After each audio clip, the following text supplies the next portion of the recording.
All right. Good morning, everyone. It is April 15th, and we are going to be starting a discussion here as a follow-on to the Science at the Port webinar that we gave a couple of weeks ago. I am going to be joined by Arkisys colleagues as well as the Venerable Heath Mills, who's going to be talking a little bit about science and microgravity and at the port this morning. But first, I'm going to give everyone a couple rules of engagement and move us forward, and then have an introduction from Dave Barnhart, the CEO of Arkisys.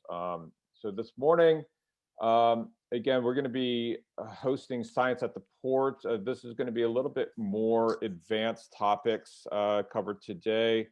Dr. Heath Mills from Rhodium Scientific, myself, Dan Lopez, and Dave Barnhart is also here on the call. We're going to do the presentation here, a brief overview of the port and the port architecture. We're then going to go into a bit of what science at the port looks like with Rhodium Scientific at the helm there. We're going to open up the forum to Q&A at the second half, and that we're going to try to do some breakout rooms. We'll try to see if that works for all of us. And without any further ado, I do want to give the mic over to Dave Barnhart to do a quick introduction about Arkisys and what we're up to, and then we can cut into our presentation. Go ahead, Dave. Thanks very much, Dan. I appreciate it. Good morning, good afternoon to everybody. I appreciate you taking a little bit of time out of your, again, morning or afternoon to join us once again to have some discussions about what we're attempting to do. Just as a sort of a reminder, the platform that we're talking about is secondary related to the goals that we're trying to achieve, and that is particularly to enhance the ability to innovate and to test and to create new technologies, new markets, new business in space that anybody would like to get into. Our goal is to really drive down to a level that anybody can support to get on board. One of the things that we see, sort of the two key driving attributes that we really like to emphasize, the first is the construct of innovation. Innovation is one of those things that has multiple definitions depending upon who you talk to about it. In our case, it's a dual activity. One is business innovation, the other one is technical innovation. So our platform is meant to support that. The second is science, and that is absolutely the cause that we are pushing here today, and it's one of the reasons that we're working specifically with Rhodium. Fundamentals are always the thing that starts innovation, and so therefore we see developing the capability to support whatever level of science exploration that folks would like to do, whether that's from a company, whether it's from a university, a government organization, it doesn't matter. The idea is to be able to foster that as best as we possibly can. So a secondary goal, besides having some good conversation this morning with all of you, is to truly get your feedback. So please don't hesitate to ask tough questions, to suggest things that you would like to see, because we are in that phase where we want to be able to support as many folks as possible and make whatever it is that would support you from an innovation exploration standpoint a reality. So with that, I'm going to hand it back to Dan, and he will drive for the rest of the day along with Keith. So Heath, thanks very much. Thanks, Dave. And again, this is an introduction to the port. The port is a set of technologies that in itself is one or more modules that aggregate in space. So if you look at the left, the port there that you see has certain use cases being exhibited. And then on the right, we have some servicing and other types of rendezvous operations going on with the port. And you can put those together and you can see our vision coming together. The goal of the port is to be able to assemble structures very rapidly in space and then provide additional infrastructure that lay the groundwork or the framework for rapid innovation at the port. If you think about what we're proposing with the port's architecture, we're going to try to enable science at the port as quickly as 90 days from your inception and your request that comes into us all the way getting you to the port. That's going to take us a little bit of homework right now, and that's what we're laying the foundation for. Again, we'd like to make sure that the offerings that we have for infrastructure provide the solid environment for you to conduct your science. This also allows you to do things about thinking about things a little bit differently about how to get to space. So speed to market, safe orbit operations, these things are going to be enabled by the port, as well as security. We've thought very hard about security at the port. We also want to provide constant access to your data and your science as you conduct your experiments. And we'll talk a little bit about that as well. Again, the rapid refresh and resupply to the port will enable researchers to get their science aligned with much broader capabilities, as well as shrinking the time to get to space, and eventually shrinking the cost as well. And we can open up discussions at the end related to any one of those topics.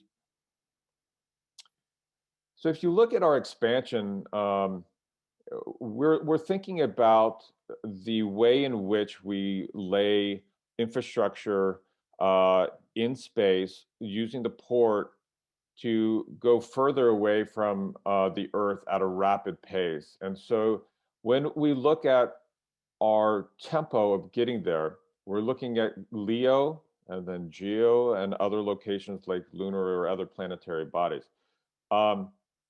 If you look at all of the different use cases that we show here, this is just the beginning. And so we really want to incentivize our community to think much broader about the opportunities that are provided by having something in space like the port.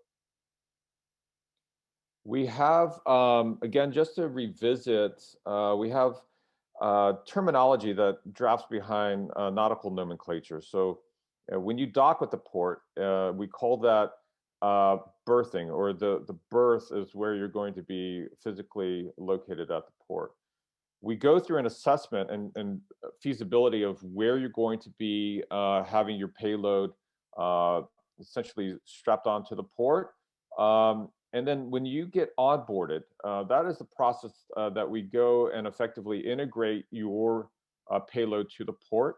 And we do that on the ground very, very quickly. And then we actually ready you for getting to the launch pad and then getting to the port. The bay is the actual side of the port. We have 6 sides. It's a hexagonal shape centered around an ESPA ring. And that allows us to then design your experiment around specific workspace capabilities. Not all workspaces will be the same because we're going to be moving things around on the port constantly. So we would work with you through the pre-birth assessment all the way through onboarding to assign you the right bay at the right time. The interfaces are the way in which you get your payload or your spacecraft talking to the EDM, the electrical data mechanical aspects of the port. And then we also have a fluid capability, so refueling or any of those types of things we should be able to support. I did want to go through a little bit of a rehash of the accommodations at the port. So one thing that we do is think about how you get to the port, and when you arrive at the port, how you are able to berth and stay at the port for servicing. And these 4 quadrants here really talk a little bit about how we think through that process. So everything from the launch to last mile, getting to the port, to docking and grappling with our robotic arm. And then when you stay there, what kind of things do we need to think through? What are your power requirements? What are your thermal requirements? All of that stuff happens before you get to space. And then when we go through a very quick commissioning process, you're going to be able to orient your spacecraft appropriately as well. So that's something that I did want to make sure that vertical and horizontal orientation at the port allows us to do even additional granular accommodations for spacecraft and experimentation at the port. For those who haven't seen this process, we are creating a customer journey that starts with an online request. It goes from the online request to our team to think about how we might actually do what you're asking us to do. And then if we think that it's possible, and we tend to not say no that often, we are those crazy team that do crazy stuff. So we say, what is the next step? We try to go through a live integration with your payload or your experimentation. So that actually then we send a applique. It's a hardware meets software interchange where it takes your protocol from your payload and translates it to a native protocol on the port side. And that really quickly allows you to not have to deal with the direct communication with the port. You translate it at the point of the applique. And that short circuits a lot of the timescales that are required for previous work for integration that used to happen, especially like if you're going to the ISS or something like that. Then we go into where you're going to be at the port. That gets into a lot more of the technical aspects where you're going to be sending us your ICDs or your documentation about your payload. We'll go through some security testing and accreditation of your payload and hardware. And then we incorporate you into the master metadata database called the Harbor Master. Once we pass that, that's going to be where we start getting you flight ready. So we're going to get into the physical manifest that you're going to be getting up to space with and handling the logistics. And you'll see where Heath's process for the science side aligns with this customer journey. The last bit of this is actually shooting your stuff into space and arriving at the port. One URL that I did not mention last time in detail, but we do have a URL at Arkisys main website. You go to arkisys.com/science-at-the-port. You see here on the screen. That is where you can instantiate communication with myself and Heath and talk a little bit about your requirements for your science.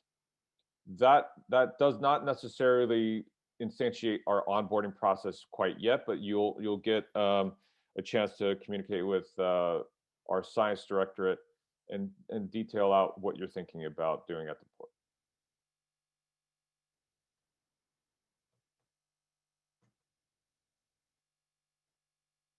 All right, and that's a quick review of the port. Again, I'm going to be opening up the forum here for Q&A. I'm happy to answer some of the questions that may come about what I just covered or anything else about getting to the port. But I'm going to turn it over to Heath now, and off we go. Thanks, Dan. I really appreciate it. And always good to get the introduction and all the details there about the functionality of the port. And so now I'm going to switch over and talk a little bit about the science, and I'm going to share my screen on this, get it up and rolling here. And here we go. So as Dan was saying, so I am Dr. Heath Mills, Chief Scientific Officer at Rhodium Scientific.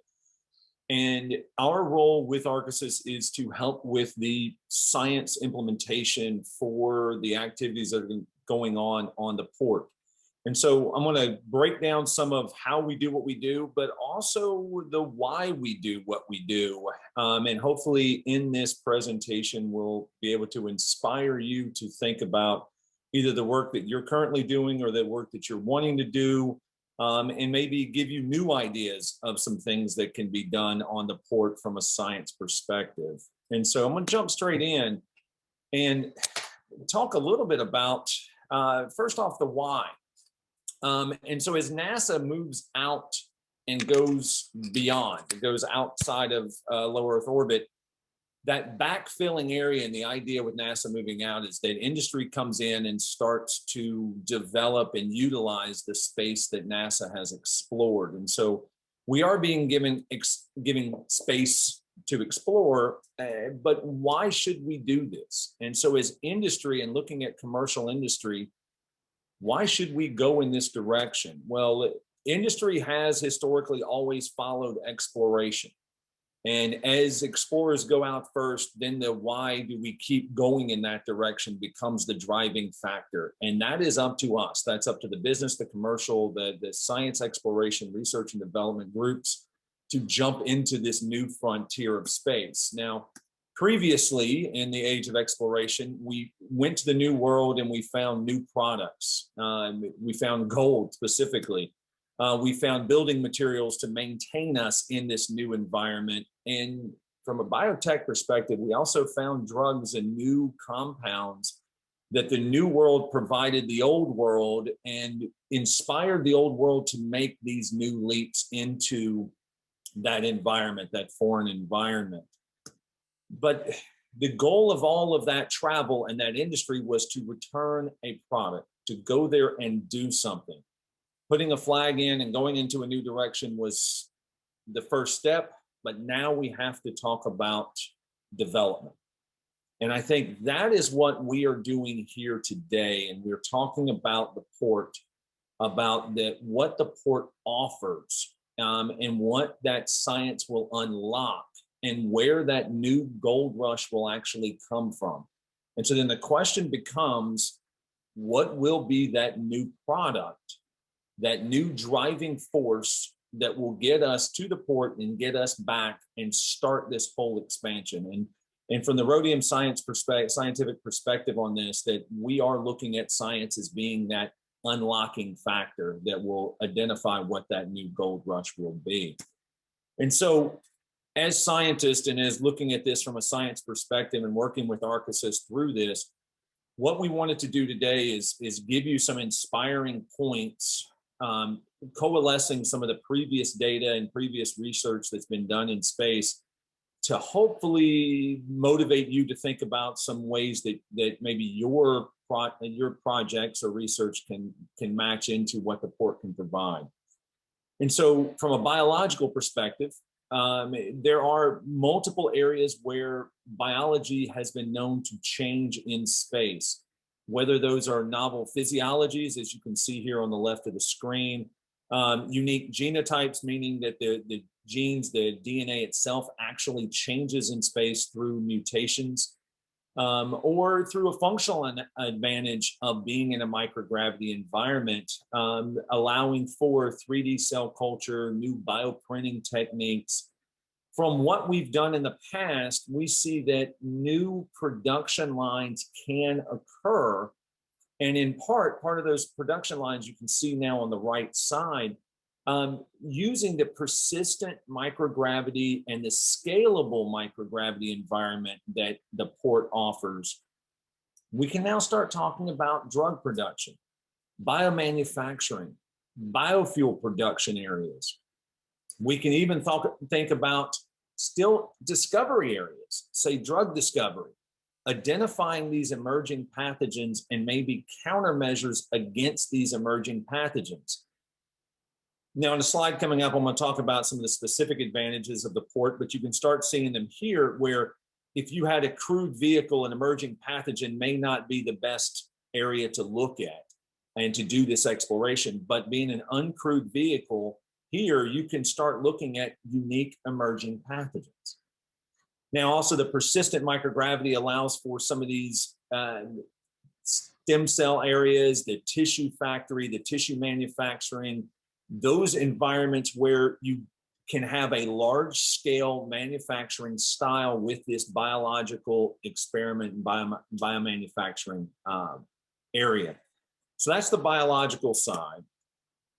From a chemical perspective, we also have in this environment presents a unique access point for doing and looking at environments where you lack a density deposition and convection. With no gravity, you don't have that settling effect that can confound some chemical reactions.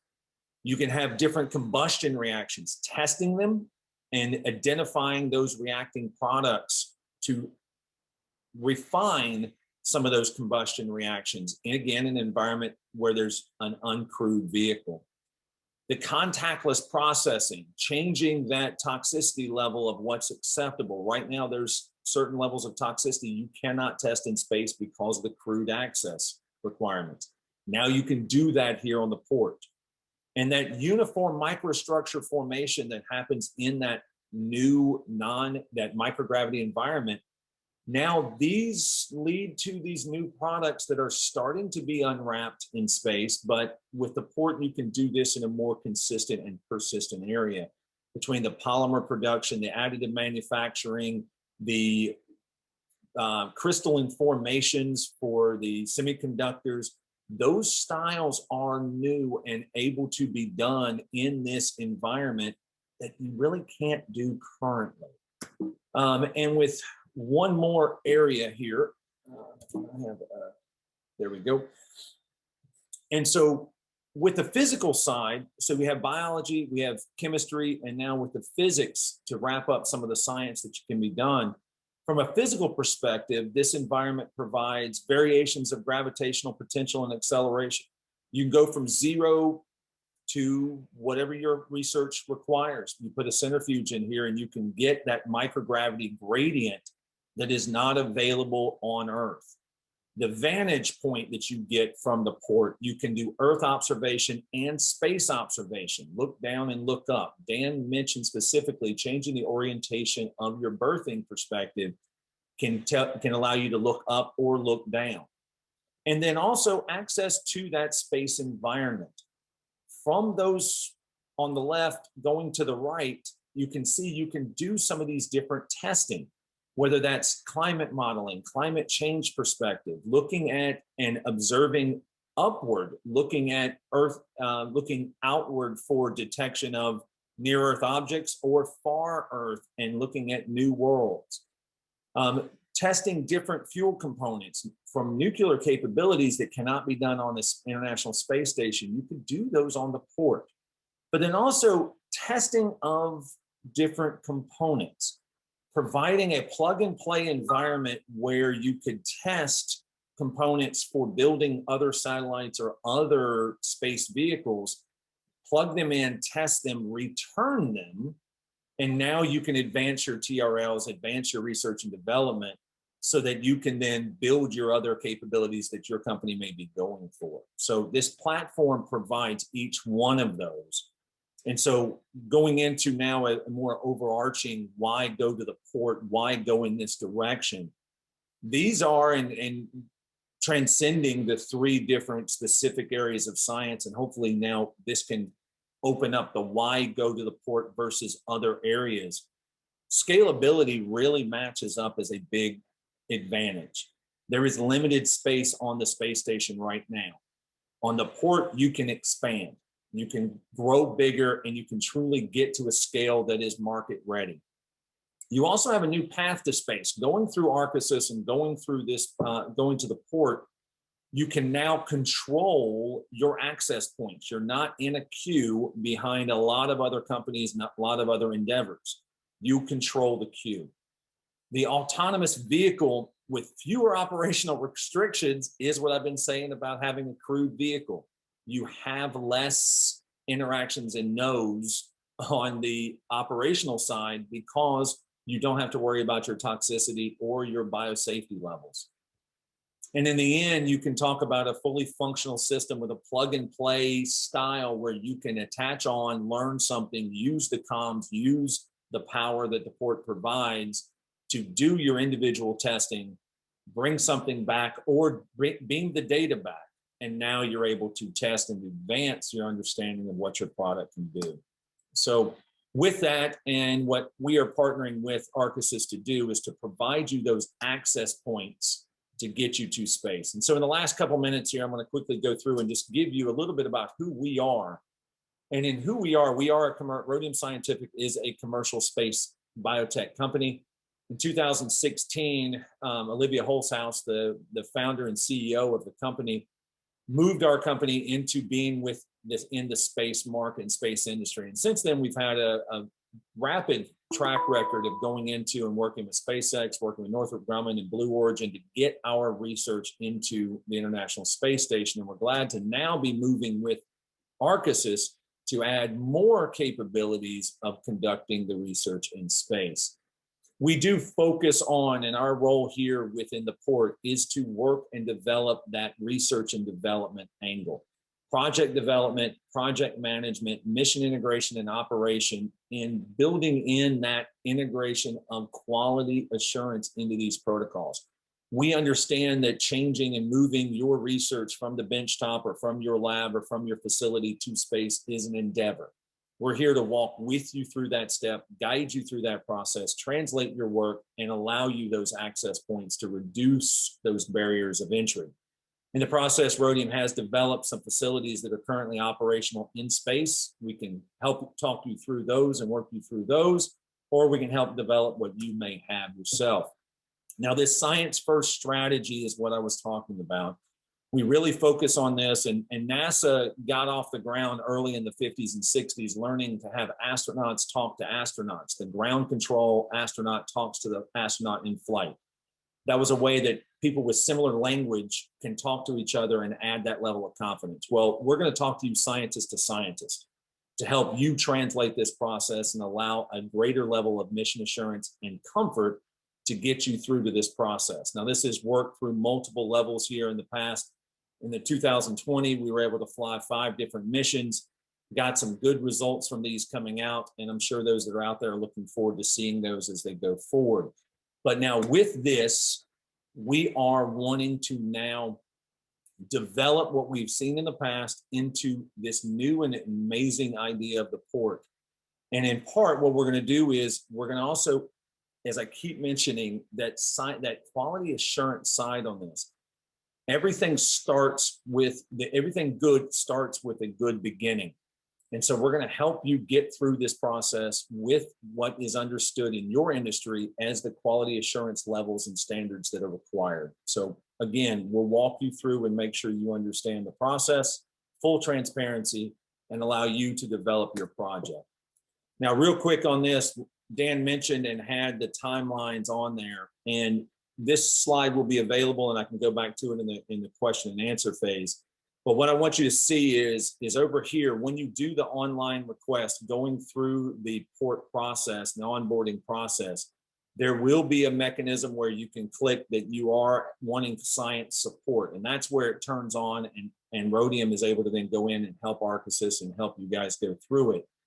What that allows you to do is jump onto a secondary timeline here that allows for additional support from project development, the science integration, and allows that translation for that science to go forward. So we're building this into what is in the port and through the Arkisys website to make sure everybody is available to get these resources.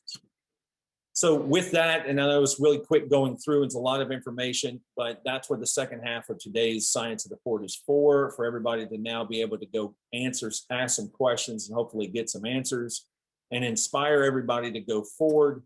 And so with that, let's start this process and let's get this going. Dan showed a little bit about how to get into the website. We can talk about that a little bit more. The website is active and ready to go, and start your missions today. So thank you guys for the opportunity on this. And with that, Dan, I'm going to give you the screen back. And I think we can open this up to some questions and get this thing going. Hey, Heath, thanks a bunch. That was excellent to go through the aspirations that we all are on the phone here to discuss what we can do and what is possible at the port. What I'm going to do now is attempt to break Zoom and establish 3 different breakout rooms. One is for SBIR support and launch logistics. How do you get your specific mission, either that's ongoing or your program that you're bidding on with the government, to think about getting to the port? The second breakout room is going to be specifically the Science and Research Directorate that Arkisys has stood up. And Heath will be on that one as well. We'll be all floating around the breakout rooms. The last is going to be advanced space manufacturing and commercialization. And so feel free to go into any one of these. And if I see anyone floating about, I might assign you to a room. So let's go ahead.